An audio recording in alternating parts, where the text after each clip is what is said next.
Hello everyone, स्वागत है आपका स्टडी मेरी जिद में। मैं विकास। जैसा कि यूपी पुलिस भर्ती परीक्षा के लिए आपकी हिंदी टेस्ट सीरीज चल रही है, उसी क्रम में आपका ये अगला वीडियो है जिसमें हम हिंदी के टॉप 38 महत्वपूर्ण प्रश्नों को करेंगे जो आपकी परीक्षा के लिए बहुत ही महत्वपूर्ण है। तो चलिए शुरुआत करते हैं। आपका पहला प्रश्न है कि निर्देश प्रश्न संख्या निम्नलिखित काव्यांश को पढ़िए और उनके नीचे दिए गए प्रश्नों के उत्तर विकल्पों में से चुनकर दीजिए। यानी काव्यांश पढ़ना है और प्रश्न पूछे गए प्रश्नों के उत्तर देने हैं। तो चलिए पढ़ते हैं।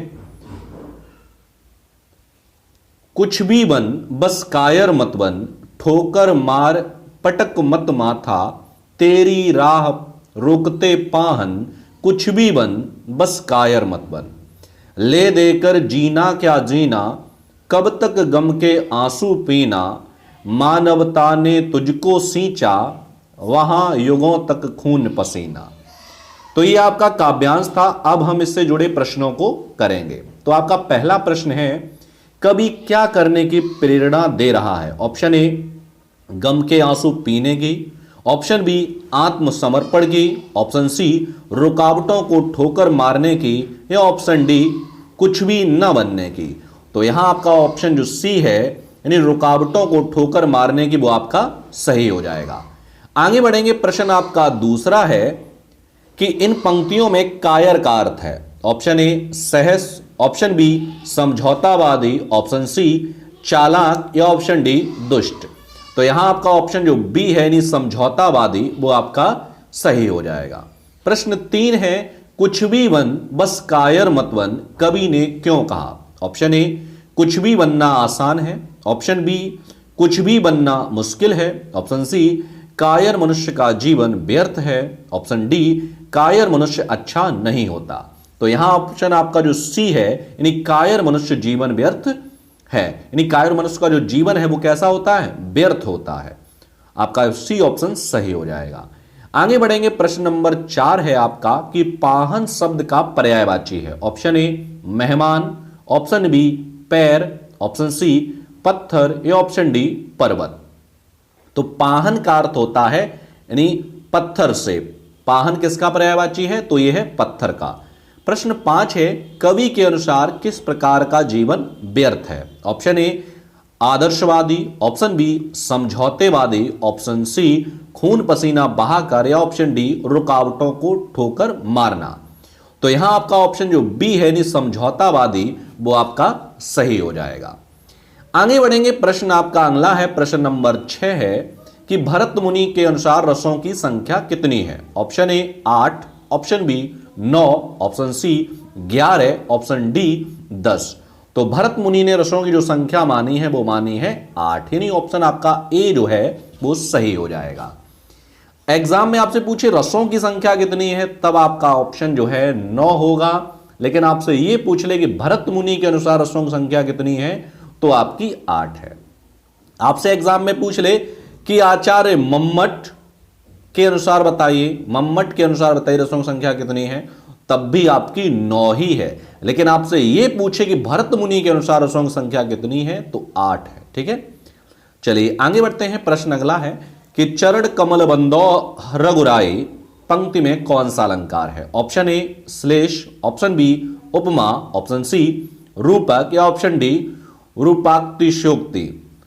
तो यहां आपका ऑप्शन जो सी है, यानी रूपक अलंकार, यानी चरण रूपी कमलों की कमल रूपी चरणों की वंदना करता हूं मैं, रघु के कमल रूपी चरणों की वंदना करता हूं। ठीक है, चलिए आगे बढ़ते हैं। प्रश्न आपका 8 है कि वह लाचार है क्योंकि वह अंधा है, इस वाक्य में कौन सा अव्यय है? ऑप्शन ए, संकेतवाचक। ऑप्शन बी, कारणवाचक। ऑप्शन सी, परिमाणवाचक। या ऑप्शन डी, संबंधवाचक। तो यहां आपका ऑप्शन जो बी है, यानी कारणवाचक, वो सही हो जाएगा। क्योंकि यहां पे जो क्योंकि जो शब्द है वो क्या है? अव्यय है।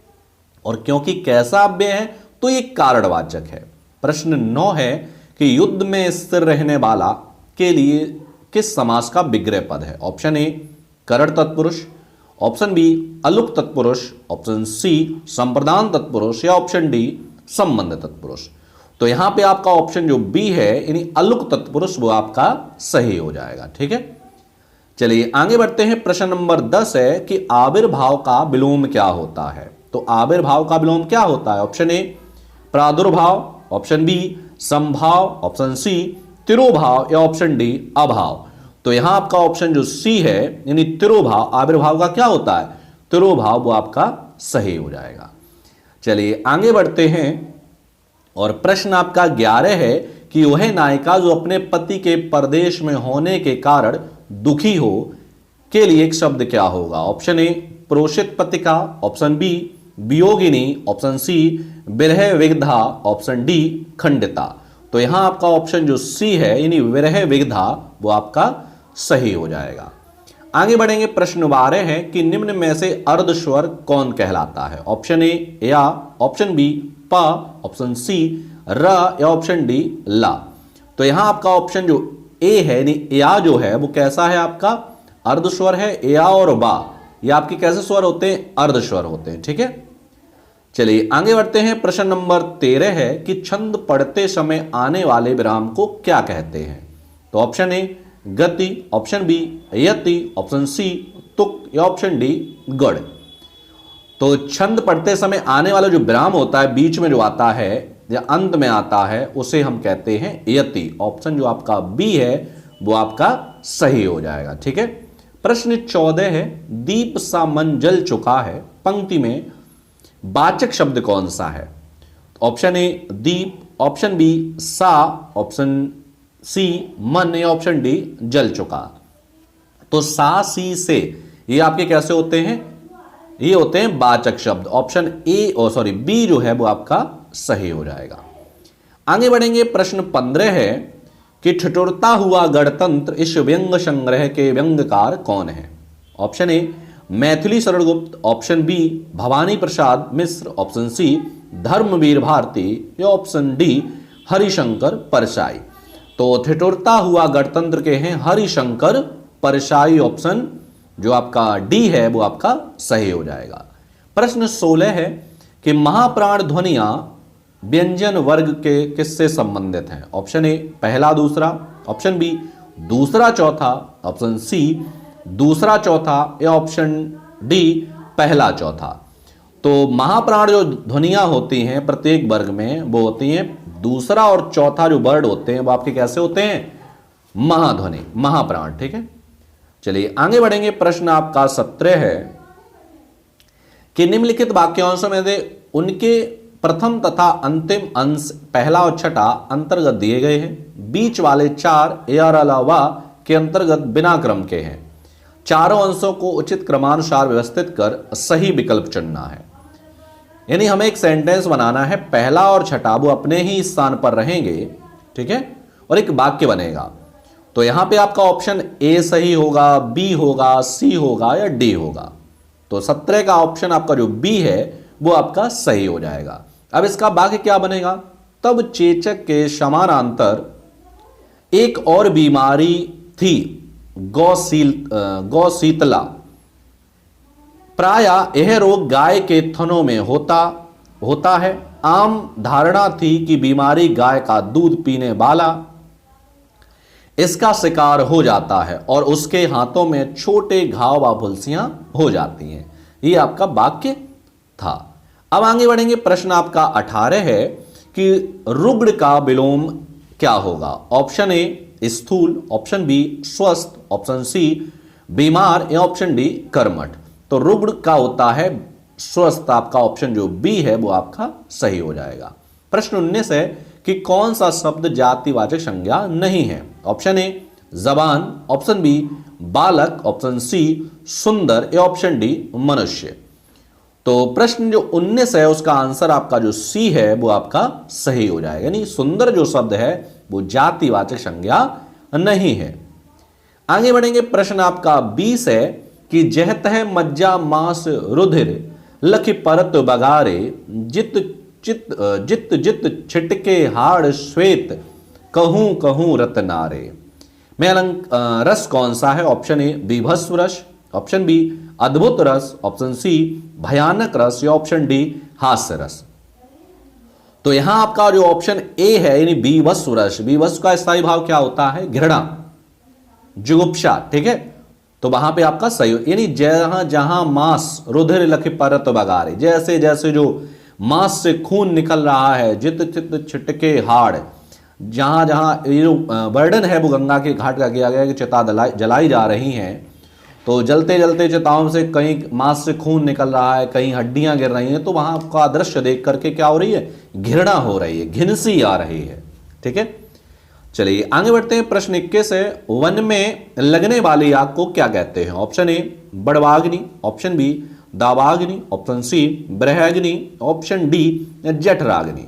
तो 21 का जो आंसर है वो आपका ऑप्शन जो बी है वो आपका सही हो जाए, यानी दावानल। वन में लगने वाली आग को क्या कहते हैं? दावानल। और पेट में लगने वाली आग को कहते हैं जठराग्नि, और समुद्र में लगने वाली आग को कहते हैं बड़वानल। आगे बढ़ेंगे। प्रश्न आपका बेमेल को छांटिए, इनमें से अलग कौन सा है? Option A Seva Sadan, option B Nirmala, option C Chandrakanta, या ऑप्शन डी गोदान। तो यहां आपका ऑप्शन जो सी है वो आपका कैसा है? अलग है, क्योंकि सेवा सदन, निर्मला और गोदान ये मुंशी प्रेमचंद की रचनाएं हैं। ठीक है, चलिए आगे बढ़ेंगे। प्रश्न आपका अगला है, अगला देखेंगे। प्रश्न नंबर 23 है 23 कि भारतेंदु हरिश्चंद्र का कौन सा नाटक बांग्ला भाषा से अनुदित है? Option A Vidya Sundar, option B Chandravali, option C नई चाल में ढले, या ऑप्शन डी कवि बच्चन सुधा। तो यहां आपका ऑप्शन जो ए है, यानी विद्या सुंदर जो है भारतेंदु हरिश्चंद्र का नाटक, ये बांग्ला भाषा से अनुदित है। प्रश्न 24 है कि दिए गए विकल्पों में से निर्गुण भक्ति काव्य के प्रमुख कवि कौन है? Option A Surdas, option B Kabirdas, option C Tulsidas, या ऑप्शन डी केशवदास। तो 24 का जो आंसर है वो आपका बी, यानी कबीरदास जो है निर्गुण भक्ति धारा के कवि हैं। आगे बढ़ते हैं। प्रश्न 25 है कि पनही शब्द का तत्सम क्या होगा? ऑप्शन ए तांबूल, ऑप्शन बी पर्ण, ऑप्शन सी परढ़, ऑप्शन डी उपानहा। तो पनही का जो तत्सम होता है वो होता है उपानहा, यानी ऑप्शन आपका डी है वो सही हो जाएगा। प्रश्न 26 है कि वही मनुष्य है जो मनुष्य के लिए मरे, पंक्ति में कौन सा अलंकार है? ऑप्शन ए अनुप्रास अलंकार है, ऑप्शन बी यमक अलंकार है, ऑप्शन सी श्लेष अलंकार है, या ऑप्शन डी रूपक अलंकार है। तो यहां आपका जो ऑप्शन बी है, यानी यमक अलंकार, वो आपका सही हो जाएगा।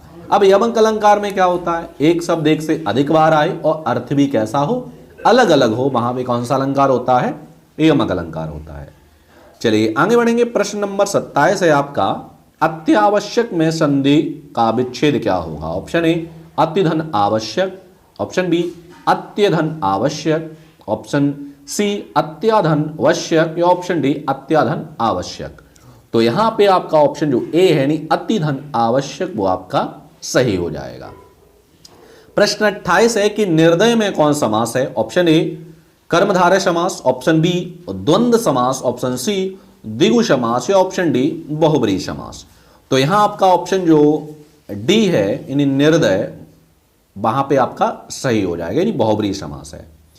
आगे बढ़ेंगे। प्रश्न आपका 29 है कि अरेंजमेंट्स, यानी वाक्य है उसका हिंदी रूपांतरण क्या होगा? Arrangements are being made a ensure timely submission for report of report. Option A समयानुसार रिपोर्ट की प्रस्तुति वांछनीय है, ऑप्शन बी रिपोर्ट जारी करने में देरी ना की जाए, ऑप्शन सी व्यवस्था कीजिए कि रिपोर्ट प्रकाशित हो जाए, या ऑप्शन डी रिपोर्ट समय पर प्रस्तुत करने की व्यवस्था की जा रही है। तो 29 का जो ऑप्शन आपका जो डी है वो आपका सही हो जाएगा। चलिए आगे बढ़ते हैं। प्रश्न आपका अगला है 30 के 4 ऑप्शन दिए गए हैं, इनमें से आपको बताना है किस वाले ऑप्शन में आपकी गलती है, वाक्य दिया गया है, और अगर गलती नहीं है, मिस्टेक नहीं है, त्रुटि नहीं है, तो आपका ऑप्शन डी सही होगा।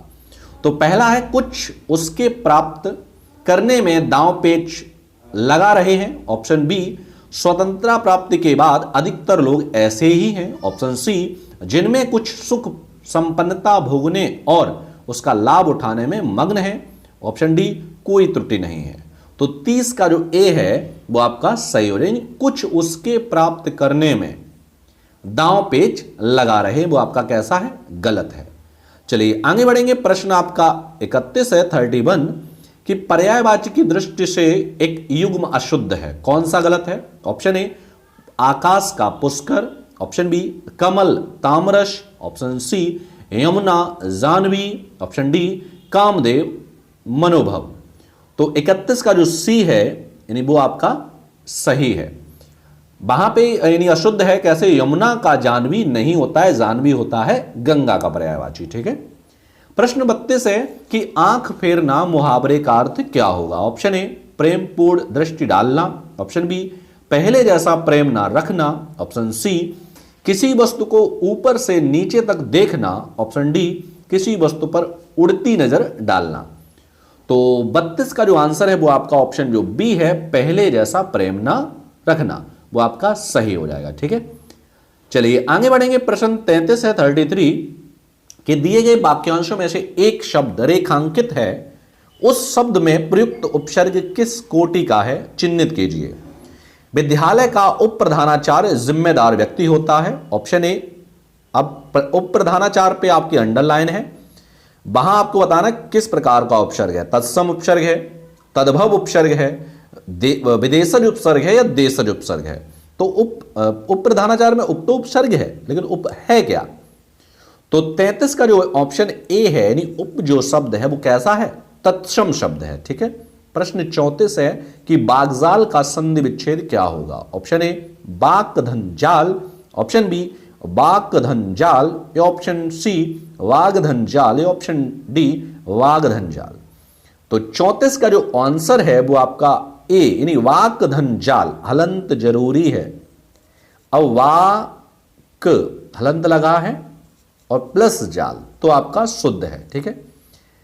आगे बढ़ेंगे। प्रश्न 35 है निम्नलिखित में से कौन सा शब्द तद्भव है? ऑप्शन ए पंख, ऑप्शन बी पृष्ठ, ऑप्शन सी लज्जा, या ऑप्शन डी शिला। तो 35 का ऑप्शन आपका ए जो है वो आपका सही हो जाएगा, यानी पंख जो शब्द है वो कैसा है? आपका तद्भव शब्द है। ठीक है। चलिए आगे बढ़ते हैं। प्रश्न आपका अगला है और प्रश्न नंबर आपका 36 है 36 कि उसका हृदय इतना कोमल है कि मित्र तो क्या वो है अपने खाली जगह को भी चोट नहीं पहुंचा सकता। तो मित्र तो क्या अपने शत्रु को भी चोट नहीं पहुंचा सकता, ये कहावत होती है। तो यहां आपका ऑप्शन जो ए है वो आपका सही हो जाएगा। प्रश्न 37 है कि निम्नलिखित में से कौन सा शब्द क्रिया विशेषण है? ऑप्शन ए तेज, ऑप्शन बी बुद्धिमान, ऑप्शन सी मीठा, या ऑप्शन डी पहला। तो यहां आपका ऑप्शन जो ए है यानी तेज जो शब्द है वो कैसा है? क्रिया विशेषण है, यानी मोहन तेज दौड़ता है। दौड़ना क्या है? क्रिया है, और तेज क्या है? उसकी विशेषता बतला रहा है क्रिया की, यानी क्रिया विशेषण है। चलिए आगे बढ़ते हैं और इस वीडियो का लास्ट प्रश्न है आपका। इससे पहले मैं भी इस तरीके से प्रश्न करा चुका हूं कि पहला और छठा अपने ही स्थान पर रहेंगे और यार अलावा इनका क्रम बदला हुआ है और इनको बदल करके आपको एक शुद्ध वाक्य बनाना है। तो कौन सा बनेगा? Option A B C D इनमें से कौन सा सही होगा? तो 38 का जो आपका सही होगा वो होगा सी सही, यानी ला र या वा। यानी प्रोफेसर ने मुझे समझाया कि इंसान को कभी भी हीन भावना का शिकार नहीं होना चाहिए और ना ही अपना आत्मविश्वास खोना चाहिए। सुंदर वही है जिसके गुण सुंदर हैं। क्या मैं सुंदर हूं? पोलियो का रोगी होते हुए भी मैं कभी हीन भावनाग्रस्त नहीं रहा, ना ही अपना आत्मविश्वास डगमगाने दिया। ठीक है। तो यह था आपका 38 प्रश्न का आंसर। ऑप्शन जो सी है वो आपका सही है। तो ये थे आपके 38 महत्वपूर्ण प्रश्न जो मैंने आपको इस वीडियो के माध्यम से कराए हैं। मिलते हैं आपको अगले वीडियो में नए 38 प्रश्नों के साथ। तब तक के लिए धन्यवाद। नमस्कार, मैं विकास। यदि आप भी यूपी टेट, सुपर टेट, लेखपाल, पुलिस कांस्टेबल किसी भी परीक्षा की तैयारी कर रहे हैं तो अभी सब्सक्राइब करिए हमारे चैनल स्टडी मेरी जिद को और पाइए बिल्कुल फ्री क्लासेस